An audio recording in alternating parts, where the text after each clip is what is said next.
Assalamualaikum warahmatullahi wabarakatuh. Saya Panji Prakoso, NPM 4518210050, ingin menjelaskan penelitian yang berjudul Sistem Pakar Diagnosa Penyakit Tumor Sumsum Tulang Belakang dengan Fuzi Logic. Isi pembahasan video pada presentasi saya kali ini meliputi pendahuluan dari penelitian, sedikit dari landasan teorinya, analisa yang dilakukan, algoritma yang digunakan, dan kesimpulan yang didapat setelah melakukan penelitian. Yang pertama itu ada bab pendahuluan. Pada bab pendahuluan terdapat 3 bahasan, yaitu latar belakang yang dilakukan pada penelitian, rumusan masalah yang ada, dan batasan masalah dari penelitiannya. Yang pertama ada latar belakang. Pada dasarnya latar belakang itu berisi alasan ataupun urgensi yang ada untuk dilakukannya penelitian. Lalu apa sih urgensi untuk penelitian pada video saya ini?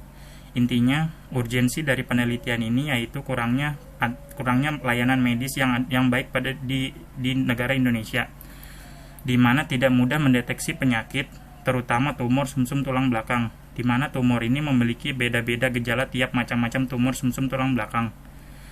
Memang tidak terlalu banyak untuk saat ini di Indonesia penyakit ini ditemui, tetapi akan lebih baik sistem pakar dibentuk sejak dini, sehingga memudahkan pekerjaan dan terpenuhinya layanan medis di kemudian hari.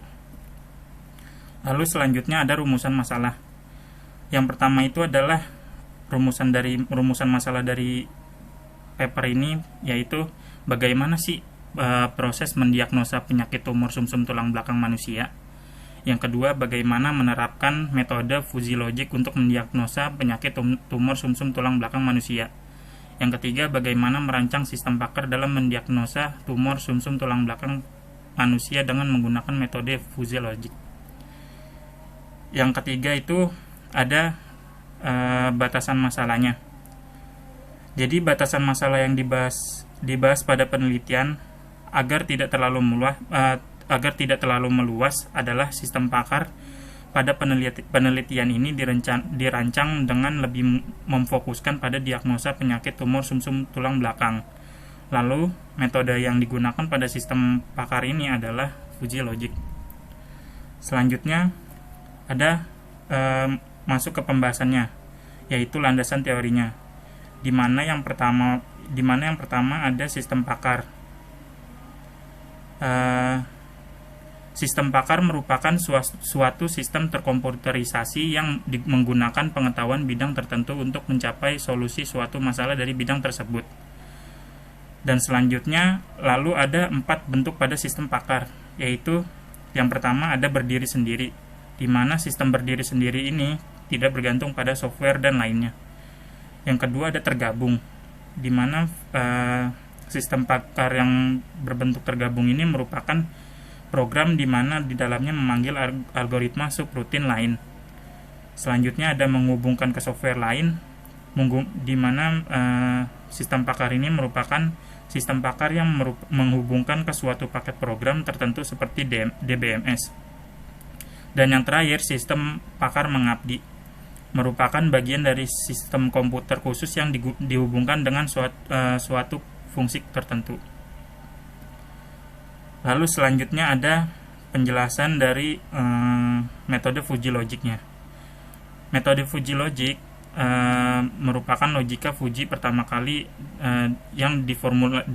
pertama kali diformulasikan dalam sebuah seminar oleh Lotfi Azadeh dari University of California, Berkeley tahun 1965.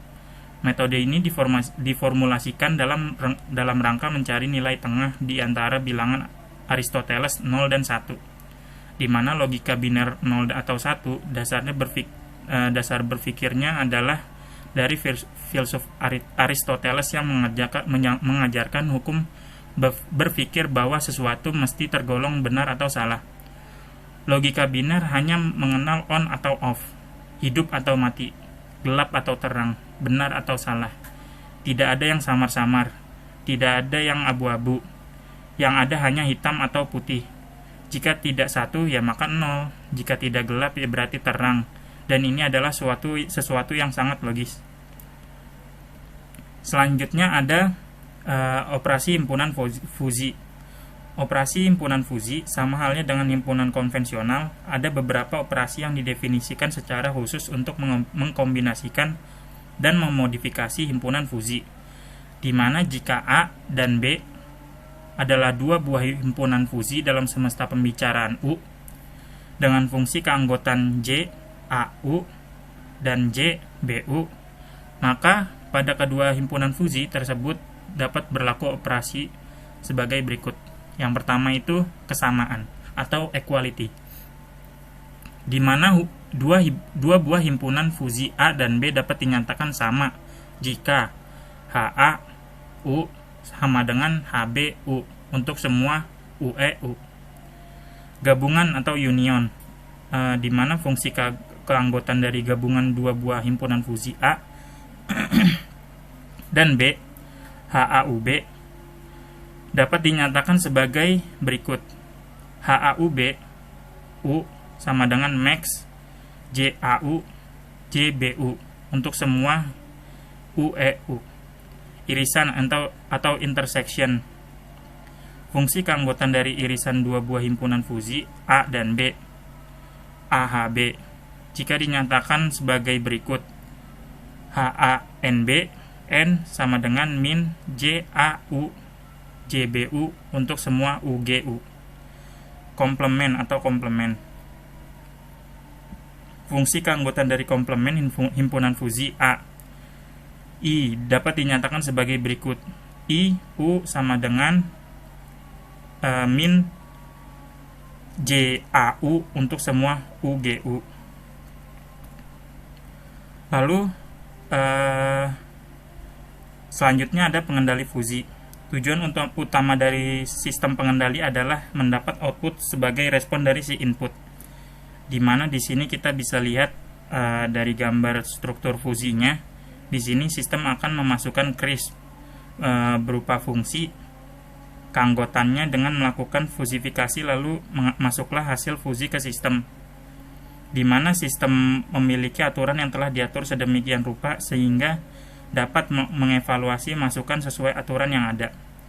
Lalu keluarlah hasil dari fusi yang dimana nantinya dilakukan difusifikasi, dan terakhir sistem akan mengeluarkan atau memberikan output hasil akhirnya. Lalu masuk ke analisa. Pertama ada analisa sistem dan permasalahannya. Yang pertama ada analisa sistem. Analisa sistem meliputi analisis persyaratan sistem, analisis kebutuhan sistem, dan analisis metode fusi logik. Juga disertai dengan pengumpulan data serta pengetahuan yang diperlukan untuk membangun sistem pakar. Selanjutnya ada analisa permasalahan. Tahapan analisis terhadap suatu sistem dilakukan sebelum tahapan perancangan dilakukan. Tujuan diterapkannya analisis terhadap suatu sistem adalah untuk mengetahui alasan mengapa sistem tersebut dilakukan, merumuskan kebutuhan-kebutuhan dari sistem tersebut untuk mereduksi sumber daya yang berlebih serta membantu merencanakan penjadwalan pembentukan suatu sistem, sehingga fungsi yang terdapat di dalam sistem tersebut bekerja secara optimal. Selanjutnya analisis dari si penyakitnya, yaitu tumor sumsum tulang belakang. Jadi untuk mendiagnosa suatu penyakit tentu perlu tahu dulu gejala-gejala yang timbul. Nah, di sini ada gejala yang timbul akibat penyakit tersebut. Yang pertama itu ada tumor sumsum tulang belakang primer. Gejala yang ditimbulkan penyakit tumor tulang belakang primer adalah nyeri leher dan punggung. Rasa sakit sering terjadi di malam hari, kesulitan berjalan, hilangnya rasa kelemahan terutama di kaki. Intramedula terjadi di dalam sumsum tulang belakang. Gejala yang ditimbulkan penyakit intramedula terjadi di dalam sumsum tulang belakang yang ada adalah penurunan sensitivitas terhadap rasa sakit, panas dan dingin, hilangnya fungsi usus dan kandung kemih. Yang ketiga, ekstramedula terjadi di luar sumsum tulang belakang. Gejala yang ditimbulkan penyakit ekstramedula terjadi di luar sumsum tulang belakang adalah kelumpuhan di berbagai bagian tubuh yang berbeda tergantung saraf yang terkena. Untuk contoh kasusnya sebagai berikut. Jadi dilakukannya diagnosa klinis pada seorang pasien untuk menentukan tingkat resiko suatu kategori penyakit tumor sumsum tulang belakang berdasarkan gejala klinis yang ada. Di mana basis pengetahuan yang menunjukkan hubungan antara gejala dan penyakit disusun menggunakan kaidah produksi if dan maka terjadilah aturan-aturan sebagai berikut. Yang pertama, if jika nyeri terjadi pada leher dan punggung dan rasa sakit sering terjadi di malam hari dan kesulitan berjalan, hilangnya rasa kelemahan terutama di kaki, maka itu merupakan tumor tulang belakang primer. Yang kedua, if jika penurunan sensitivitas terhadap rasa sakit panas dan dingin dan hilangnya fungsi usus dan kandung kemih, maka intramedula terjadi di dalam sumsum tulang belakang. Yang ketiga, if jika kelumpuhan di berbagai bagian tubuh yang berbeda tergantung saraf yang terkena, maka ekstramedula terjadi di luar sumsum tulang belakang. Nah, fungsi dari keanggotaan fusi setiap himpunan ada yang dibangun dengan pendekatan fungsi linear dan ada yang bernilai diskret. Fungsi keanggotaan linear naik digunakan untuk himpunan sering. Variabelnya sakit punggung, dan himpunan tinggi pada variabel panas dan dingin. Berikut fungsinya. Di mana di sini bisa kita lihat di sebelah kiri fungsi fusi untuk fungsi X-nya, di mana A1 merupakan sakit punggung sering dan UX di mana variabel tiap X, di mana di sini himpunan untuk A1-nya berarti sakit punggung sering. Dengan perhitungan sebagai berikut, maka didapat nilai variabel X-nya lebih besar sama dengan 100. Dengan X adalah rata-rata frekuensi dari si sakit punggungnya. Maka terbentuklah grafik fungsi sebagai berikut. Lalu untuk sebelah kanannya ada fungsi fusi untuk fungsi Y-nya, di mana A1 dari si Y merupakan nyeri leher, A2-nya adalah panas dingin tinggi, dan UY-nya nilainya UY-nya merupakan variabel tiap Y. Dengan perhitungan berikut, maka didapat hasil untuk A1-nya adalah lebih besar sama dengan 50 dan A2-nya lebih besar sama dengan 50 juga. Maka terbentuklah grafik fungsi Y-nya, di mana Y suhu tubuhnya dalam bentuk derajat Celcius. Pada nilai keanggotaan diskret untuk himpunan fusi standar, misalkan nilai keanggotaan diberikan sebesar UW sama dengan 0,65, sedangkan untuk kasus melemahkan sedikit atau agak dan menyangatkan sangat atau sekali, masing-masing digunakan operator dilatation dan concentration. Fungsi keanggotaan terbentuk dengan menggunakan operator dilatation adalah U dil A X sama dengan UA W pangkat setengah. Sedangkan fungsi keanggotaan terbentuk dengan menggunakan operator concentration-nya adalah U concentration AX sama dengan UA X pangkat 2. Sebagai contoh, yang pertama U nyeri leher sama dengan 0,65. Yang kedua U nyeri sedikit leher sama dengan akar 0,65 sama dengan 0,806. 3. U nyeri sekali leher sama dengan 0,65 pangkat 2 sama dengan 0,4225. Setelah dilakukannya inferensi untuk setiap hipotesa penyakit, maka tingkat resiko pada penyakit dapat dilihat pada tabel berikut.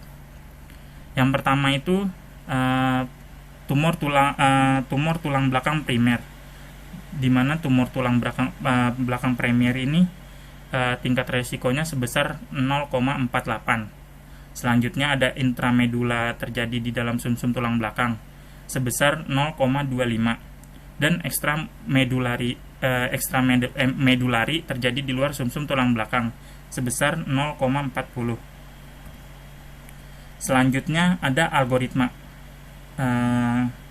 Algoritma adalah suatu cara yang digunakan untuk memperoleh atau mendefinisikan suatu keadaan tertentu, sehingga bisa lebih mudah dimengerti. Berikut algoritmanya. Algoritma di sini adalah algoritma yang digunakan untuk membentuk suatu sistem pakar untuk mendeteksi atau mendiagnosa penyakit tumor sumsum tulang belakang.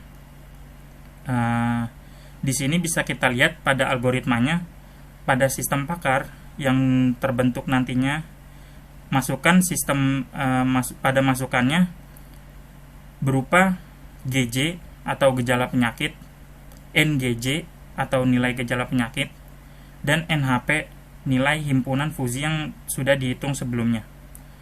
Dan outputnya berupa penyakitnya dengan gejala, dengan nilai gejalanya juga, dan nilai himpunan yang dimasukkan ke sistem penyakit tumor yang mana yang diderita si pasien. Dimana jika gejala dipilih sama dengan gejala penyakit, maka P sama dengan penyakit. Dim XA S double XA sama dengan 0,48. I sama dengan XA gejala list count. Dim UAX pangkat 2 GI UAX pangkat 2 G2 UAX pangkat 2 G3 S double. Jika I sama dengan 2, maka jika ME kali X UAX 2 gejala masuk ke list, atau per 2 ME kali X UAX pangkat 2 gejala list 1, maka UAX 2 A1 yang udah tadi di